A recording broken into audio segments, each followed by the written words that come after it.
nhớ cho nó cũng gọi là nó có đi nè sáng tôi có cú rồi chạy theo tổ có đi nó nè cú thở hàng khí đi tổ nó cá thịt tia đi nè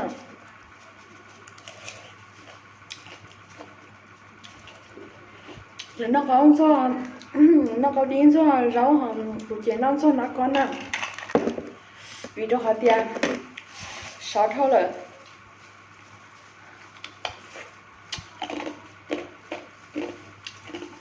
sáu thịt tia sẽ tu đi à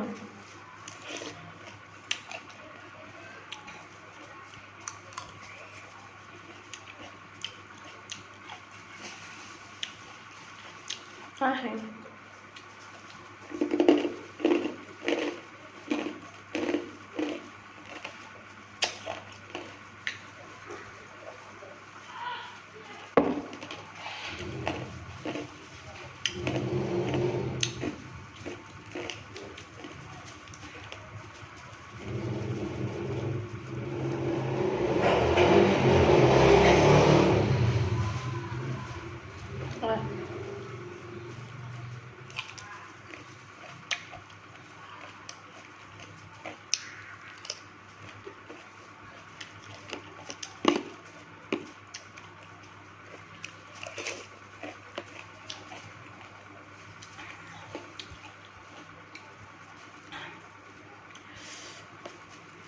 cá là cá anh chị làm chị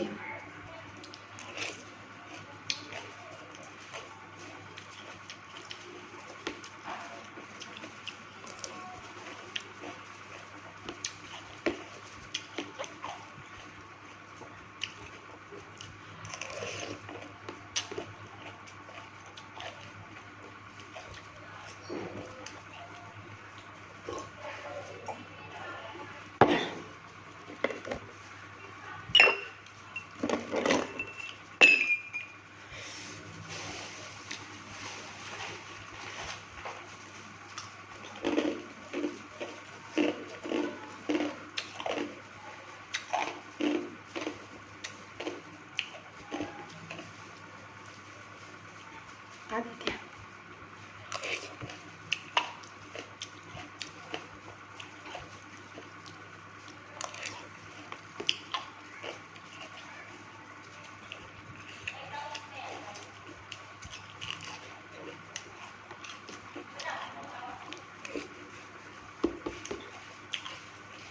nó hỏi nó 자꾸 얘 꼬들 때요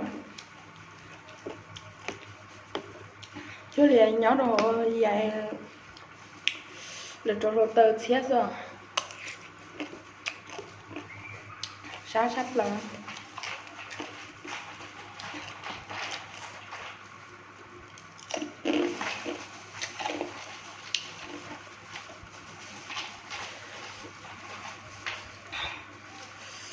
con á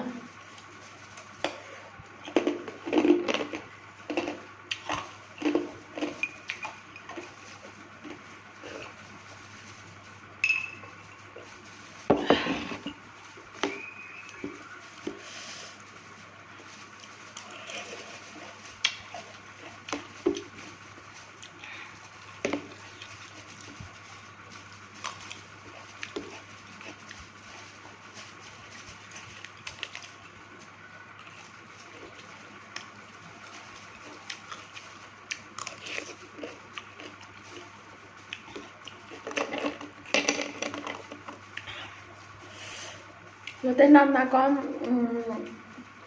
rồi tên là con rồi rau là con không bốn nè của chị nó con rồi nó con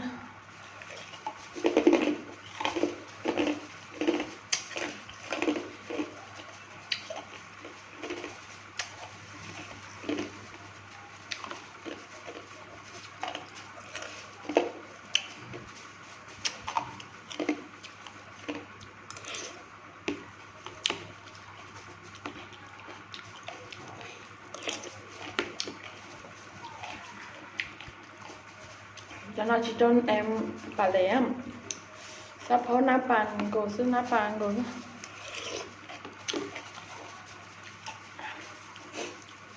不结果之后，只那半年，就是年那样，结果那啥跑啊，那半。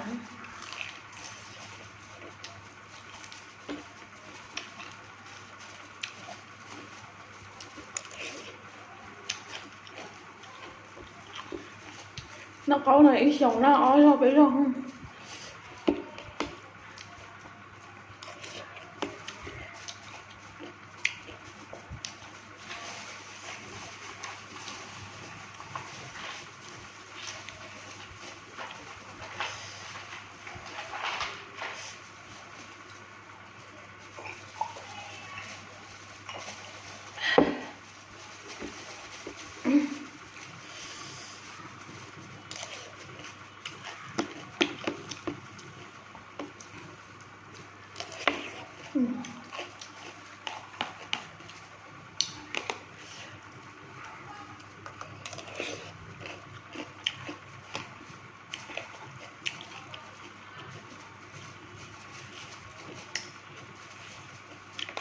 Sẵn hồn.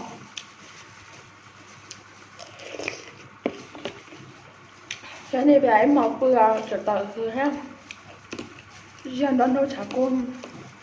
Món đồ là côn. Chỉ tiền.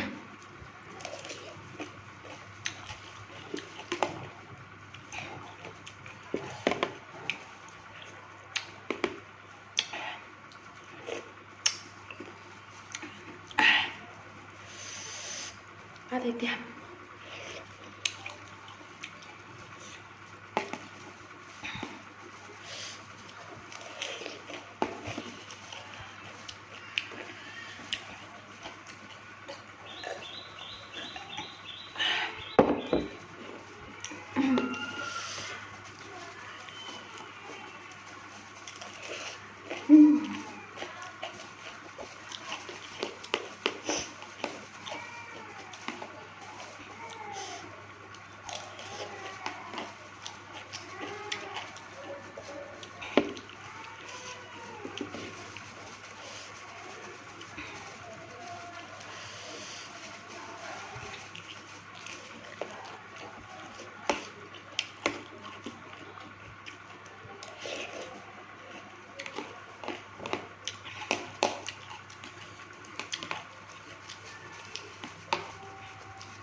Aditya, ajab lời.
Bye bye.